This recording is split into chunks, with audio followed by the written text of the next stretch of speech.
can you talk about what institutional custody means for XRP if I want my XRP back in the future? You can take it out at any time. Again, we whitelist wallet or greenlist wallets, whatever you want to call it. And you just tell us, hey, I want my XRP out. And we say, okay. And we sign it and send it back to you. The SLA at Anchorage is 24 hours. So, it can take up to that amount of time. I really liked when we worked with standard custody. The longest it ever took when we were at standard custody was about, 3 hours one time. Anchorage is normally pretty quick. That's probably a reasonable time frame, 3 to 5 hours. Sometimes it's much faster than that if it's during business hours for sure. But their SLA is 24 hours to send your crypto out. But if at any time you want to pull it out for whatever reason, they are your assets and you can absolutely do that. If they are in the fund, it can take longer. In the documents that you sign, there's, a 60-day hold period effectively when you first put them in there. Most funds or hedge funds, if you're participating, it's a 12-month lockup. Like you can't withdraw funds for 12 months.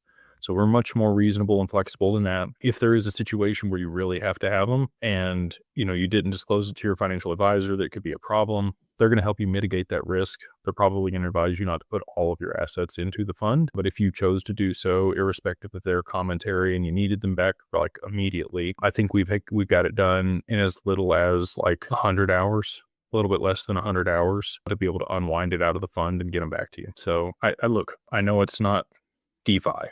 Okay. I know it's not real-time instant settlement, swapping back and forth. There are other counterparties that are involved, but this is also a good thing. And it also mitigates some risk for you. If there is a deep fake or a situation where, somebody's asking for stuff and it does take longer to get the assets out of there, it's probably a good thing, right?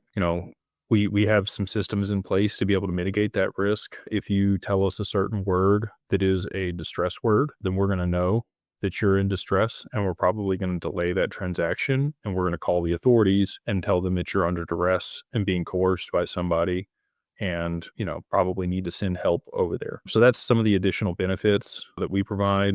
I know it's not like as fast as a Zaman wallet, but that's also some of the additional benefit that we provide because it's not as fast and there is a little bit of friction there. I think you would probably want it that way. So anyway, it's a give and take. It's the best solution that's out there, in my opinion, as things sit today, but we will, continue to iterate upon that. And as we add additional friction to make sure that there's verifications for people, we can probably, increase that time. And we're going to continue to work on Anchorage because they are, at the end of the day, the institutional custodian, and it is their SLA that we operate under.